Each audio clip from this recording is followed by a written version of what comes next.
মদিনার উজ্জ্বল সূর্যালোকে ঢাকা এক প্রশস্ত বাজারে, যেখানে খেজুর গাছের ছায়া পড়ে পাথরের রাস্তায়, সেখানে বাস করতেন এক সম্মানিত বণিক।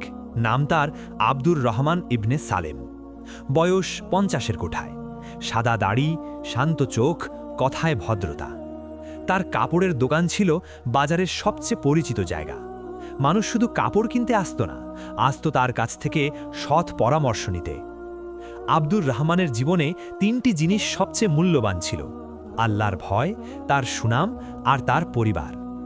তার একটি ছেলে ছিল, ইউসুফ, বয়স 22, মেধাবী, নামাজি, বিনয়ী। পাশের গ্রামে ইলম শেখার জন্য গিয়েছে। বাবার স্বপ্ন ছেলে একদিন আলেম হবে, মানুষকে দ্বীনের পথ দেখাবে। আব্দুর রহমানের স্ত্রী উম্মে সালমা ছিলেন একজন ধৈর্যশীলা নারী। সংসারের প্রতিটি কাজ আল্লাহর নামে করতেন। ঘরে কোনো অভাব না থাকলেও মনে সর্বদা বিনয় লালন করতেন। ছেলের জন্য প্রতিটি রাতে 2 রাকাত নফল নামাজ পড়ে দোয়া করতেন। বাজারে আরেকজন ছিলেন, হারিস ইবনে মালিক। বাহ্যত ধার্মিক, কিন্তু ভেতরে ঈর্ষার আগুন। আব্দুর রহমানের সাফল্য তাকে রাতে ঘুমাতে দিত না। কেন আব্দুর রহমানের এত সুনাম? কেন সবাই তাকে এত ভালোবাসে? এই প্রশ্ন তাকে ধীরে ধীরে ভেতর থেকে গ্রাস করছিল। হারিসের নিজের দোকান ছিল, ব্যবসা মন্দ না, কিন্তু মানুষ তার দোকান থেকে কাপড় কিনে আব্দুর রহমানের দোকান থেকে পরামর্শ নিয়ে যেত। এই একটা বিষয় তাকে প্রতিদিন পোড়াত। একদিন হারিস সিদ্ধান্ত নিল আব্দুর রহমানের সুনাম ধ্বংস করতে হবে, আর সেই ধ্বংসের অস্ত্র হবে সবচেয়ে ধারালো: মিথ্যা কথা। হারিস প্রথমে গেল বাজারের চায়ের দোকানে, যেখানে বিকেলে মানুষ জড়ো হয়। সে গলা নামিয়ে বলল, ভাই, একটা কথা বলবো, কিন্তু এটা যেন কেউ না জানে। মানুষের কান সবসময় গোপন কথায় সজাগ হয়ে যায়। সবাই কান পাতল। হারিস বলল, আব্দুর রহমানের ছেলে ইউসুফ, সে নাকি পাশের গ্রামে ইলম শেখার নাম করে আসলে খুব খারাপ কাজে জড়িত। একজন নির্ভরযোগ্য লোক আমাকে বলেছে। কথাটা মিথ্যা, সম্পূর্ণ বানোয়াট। ইউসুফ আসলে অত্যন্ত নেককার একজন তরুণ, কিন্তু হারিস নির্ভরযোগ্য লোকের নাম বলল না, কারণ সেই লোকের অস্তিত্বই নেই। চায়ের দোকানে যারা ছিল তারা যে যার বাড়ি গেল, আর যাওয়ার পথে প্রত্যেকে অন্তত 2 জনকে বলল। পরের দিন সকালে কথাটা 5 ঘর পেরিয়ে গেছে। তৃতীয় দিনে পুরো মহল্লায়। মিথ্যা কথার একটা অদ্ভুত বৈশিষ্ট্য আছে, সে যত যায় তত বড় হয়। প্রথম যে শুনেছিল সে বলল নাকি খারাপ কাজে জড়িত। দ্বিতীয়জন বলল, শুনলাম খুব খারাপ কাজ করে। তৃতীয়জন বলল, আরে ইউসুফ একেবারে নষ্ট হয়ে গেছে। আব্দুর রহমান যেদিন বাজারে গেলেন, সেদিন অনুভব করলেন কিছু একটা পরিবর্তন হয়েছে। মানুষ তার দিকে অন্যরকম তাকাচ্ছে। কেউ কেউ দূরে সরে যাচ্ছে, কেউ ফিসফিস করছে। তিনি বুঝলেন না কি হয়েছে। বাসায় ফিরে স্ত্রীকে জিজ্ঞেস করলেন। স্ত্রী কাঁদতে কাঁদতে বললেন, ইউসুফ সম্পর্কে কি কি কথা উঠেছে বাজারে, শুনেছেন? আব্দুর রহমানের বুকে যেন পাথর চাপা দিল। সেই রাতে আব্দুর রহমান ঘুমাতে পারলেন না। তাহাজ্জুদের সময় উঠে জায়নামাজে বসলেন, চোখ থেকে পানি পড়ছে। ইয়া আল্লাহ, আমার ছেলে কি সত্যি এমন কিছু করেছে, নাকি এটা কারো ষড়যন্ত্র? রাতের নিস্তব্ধতায় তিনি অনুভব করলেন এক অদৃশ্য শান্তি। আল্লাহর কাছে মনের সব কথা বললেন। ফজরের নামাজ পড়ে সিদ্ধান্ত নিলেন আগে সত্য জানতে হবে। কাউকে না জানিয়ে নিজেই পাশের গ্রামে যাবেন। পরদিন ভোরে তিনি রওনা হলেন। সেই গ্রামে পৌঁছে যেখানে ইউসুফ পড়াশোনা করে, সেই মাদ্রাসার প্রধান শিক্ষকের কাছে গেলেন। শিক্ষক অবাক হয়ে বললেন, কেন? ইউসুফ আমাদের মাদ্রাসার সেরা ছাত্রদের একজন। সে প্রতিদিন 5 ওয়াক্ত নামাজ পড়ে, অন্যদেরকে সাহায্য করে, রাতে তাহাজ্জুদ পড়ে। তার সম্পর্কে খারাপ কথা যিনি বলেছেন, তিনি মিথ্যা বলেছেন। আব্দুর রহমানের চোখে পানি এলো, এবার কৃতজ্ঞতার পানি। আল্লাহর শুকরিয়া আদায় করলেন। কিন্তু সঙ্গে সঙ্গে মনে প্রশ্ন জাগল, এই মিথ্যা কে ছড়ালো, কেন ছড়ালো? তিনি ছেলের সাথে দেখা না করেই মদিনায় ফিরে এলেন। কাউকে কিছু বললেন না, শুধু চুপ করে রইলেন এবং আল্লাহর উপর ভরসা করলেন। মনে মনে ভাবলেন, আল্লাহর সত্যকে একদিন প্রকাশ করবেনই। মহল্লায় একটা বিভক্তি তৈরি হয়ে গেছে। কেউ বলছে আব্দুর রহমান ভালো মানুষ, তার ছেলে এমন করতে পারে না। কেউ বলছে ছেলে নষ্ট হলে বাবার কি দোষ। কেউ বলছে ধোঁয়া উঠলে আগুন থাকেই। এই ধোঁয়া উঠলে আগুন থাকে, এই কথাটা মানুষ প্রায়ই বলে, অথচ শয়তান ঠিক এই দরজা দিয়েই ঢোকে। মিথ্যা অপবাদও তো ধোঁয়া তৈরি করে। সেই ধোঁয়া দেখে মানুষ আগুন খোঁজে, আর না পেলেও বলে কোথাও কিছু একটা আছে। একটি পরিবার সরাসরি আব্দুর রহমানের বাড়িতে আসত, তাদের মেয়ের সাথে ইউসুফের বিয়ের কথাবার্তা চলছিল। এই গুজব শোনার পর তারা আর আসেনি, কোনো খোঁজও নেয়নি। উম্মে সালমা একদিন কাঁদতে কাঁদতে বললেন, আমার ছেলের জীবন নষ্ট হয়ে যাচ্ছে, একটা মিথ্যা কথা তার ভবিষ্যৎ অন্ধকার করে দিচ্ছে। আব্দুর রহমান স্ত্রীর মাথায় হাত রেখে বললেন, ভয় পেও না, আল্লাহ সাক্ষী আছেন, যে অপবাদ দিয়েছে সে একদিন জবাব দেবে, আর আমাদের ইউসুফ নির্দোষ, আল্লাহ তার সুনাম রক্ষা করবেন।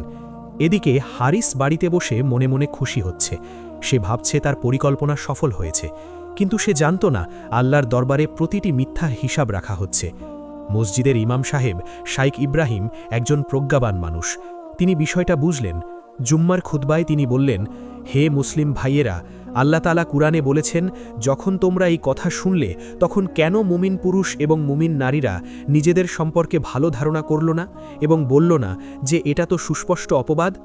আল্লাহ আমাদের শিখিয়েছেন, কোনো মুমিনের সম্পর্কে খারাপ কথা শুনলে প্রথম প্রতিক্রিয়া হওয়া উচিত ভালো ধারণা, কিন্তু আমরা কি করি? উল্টোটা।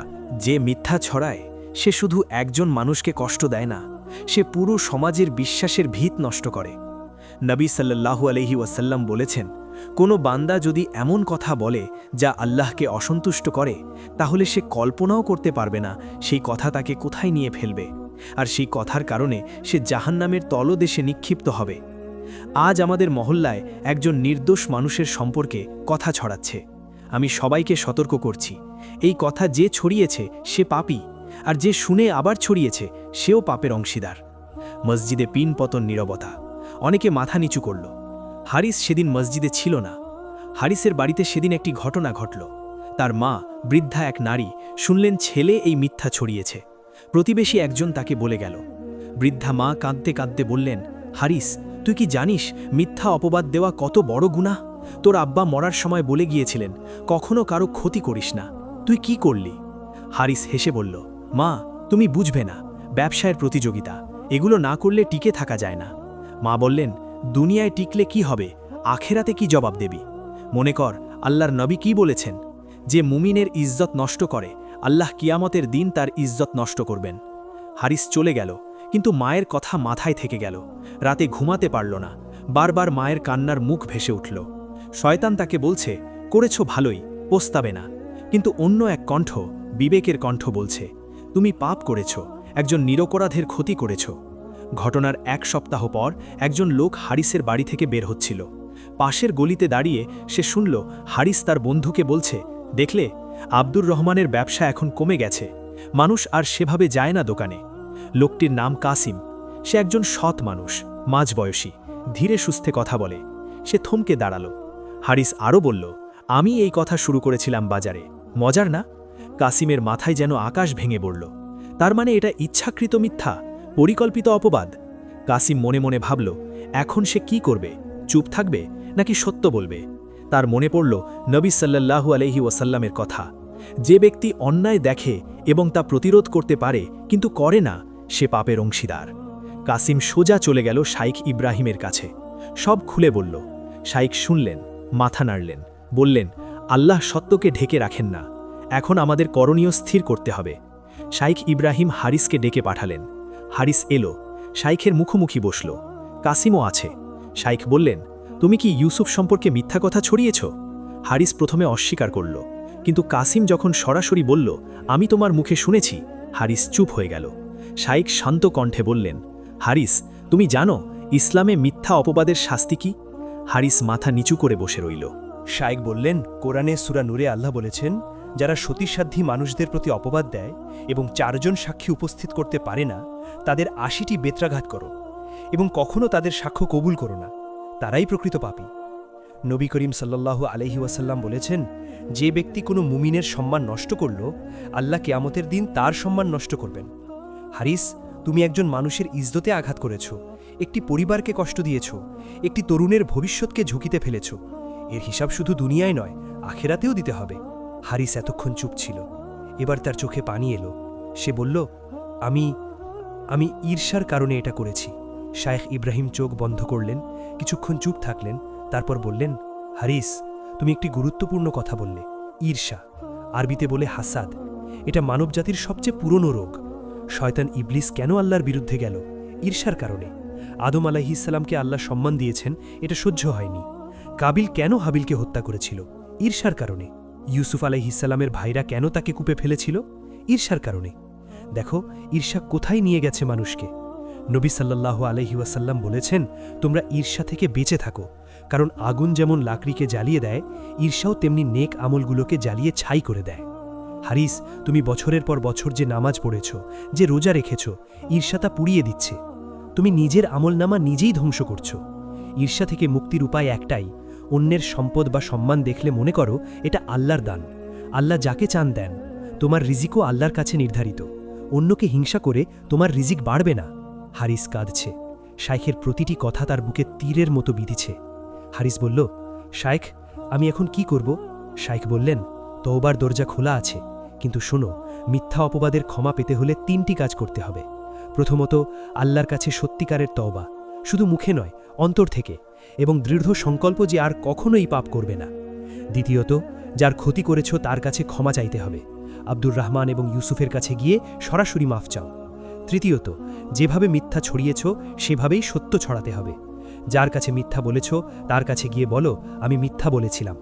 আল্লাহ বলেছেন, নিশ্চয়ই যারা অনুতপ্ত হয়, বিশ্বাস স্থাপন করে এবং সৎকর্ম করে, আল্লাহ তাদের পাপকে পুণ্য দ্বারা বদলে দেবেন। এই 3টি কাজ করতে পারবে?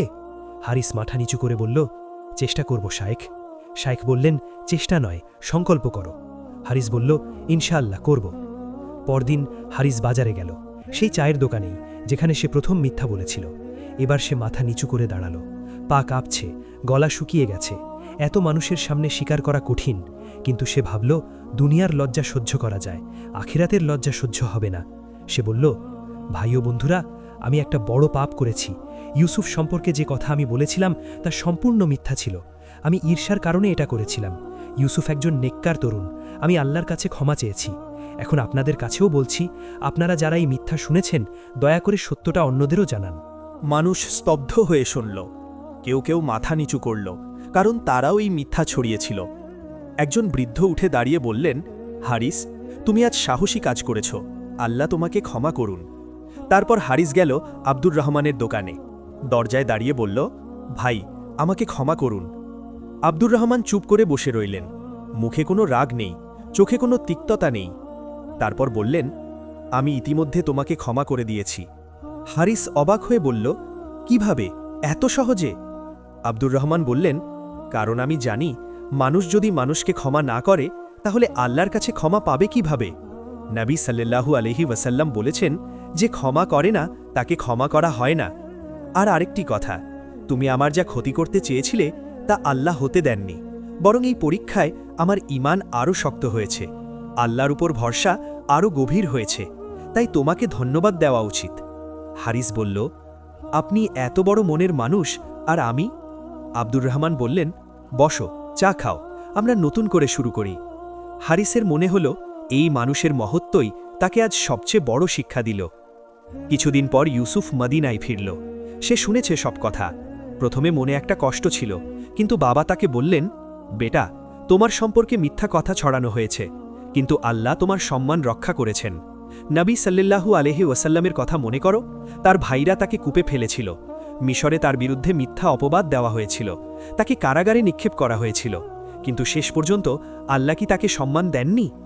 আল্লাহ কুরআনে বলেছেন, নিশ্চয়ই কষ্টের সাথেই সহজ আছে, তাই ধৈর্য ধারো, মাফ করে দাও, আল্লাহ তোমার পক্ষে আছেন। ইউসুফ সেদিন হারিসের কাছে গেল, বলল, ভাই, তুমি আমার ক্ষতি করতে চেয়েছিলে, কিন্তু আমার কোনো ক্ষতি হয়নি, বরং আল্লাহ আমার সম্মান আরও বাড়িয়ে দিয়েছেন, আমি তোমাকে ক্ষমা করলাম। হারিস এই কথা শুনে সেজদায় পড়ে গেল এবং কাঁদতে লাগল। ইউসুফ তার পাশে বসে বলল, ভাই, কাঁদো, এই কান্না পাপ ধুয়ে দেয়, আল্লাহ তওবাকারীদের ভালোবাসেন। ঘটনার পরে মহল্লায় একটা পরিবর্তন এলো। মানুষ এখন সহজে কারো সম্পর্কে কথা বলে না, কথা শুনলে আগে যাচাই করে। বাজারে গসিপ কমে গেছে। সেই পরিবারটি যারা ইউসুফের সাথে মেয়ের বিয়ের কথা ভাবছিল এবং গুজব শুনে সরে গিয়েছিল, তারা আবার এলো। পরিবারের প্রধান আব্দুর রহমানের কাছে ক্ষমা চেয়ে বললেন, আমরা সত্য যাচাই না করেই সিদ্ধান্ত নিয়েছিলাম, এটা আমাদের ভুল ছিল। আব্দুর রহমান হাসলেন, বললেন, কোনো অভিযোগ নেই। এই ঘটনার পর ইউসুফের বিয়ে ঠিক হল। মহল্লায় একটা আনন্দের আবহ তৈরি হল। হারিস প্রতিদিন মসজিদে আসে। সে এখন মানুষের সাথে ভিন্নভাবে কথা বলে। কারো সম্পর্কে কোনো কথা উঠলে সে বলে, ভাই আগে যাচাই করো, কারণ সে নিজে শিখেছে মিথ্যা কথা মানুষকে কতটা নষ্ট করতে পারে। মহল্লার মানুষ বলাবলি করতে লাগল, হারিস বদলে গেছে। আর এটাই তওবার সবচেয়ে বড় প্রমাণ, যখন মানুষ সত্যিকারভাবে পরিবর্তন হয়। আজকের ঘটনা থেকে আমরা যা শিখলাম তা শুধু একটি গল্প নয়, এটা আমাদের জীবনের দর্পণ। প্রথম শিক্ষা, মিথ্যা অপবাদ কবিরা গুনাহা।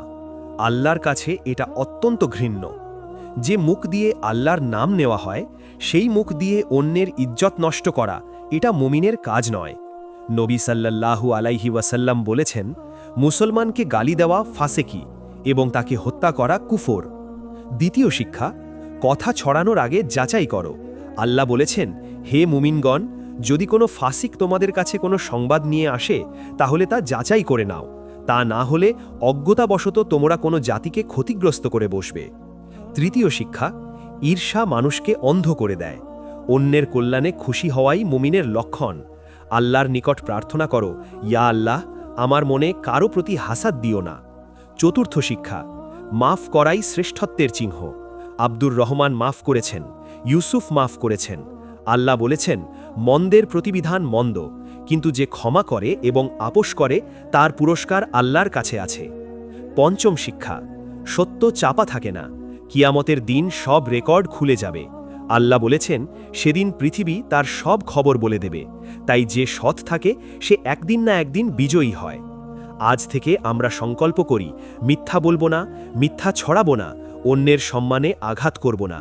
কারো সম্পর্কে কথা শুনলে আগে যাচাই করব এবং ক্ষমা করতে শিখব।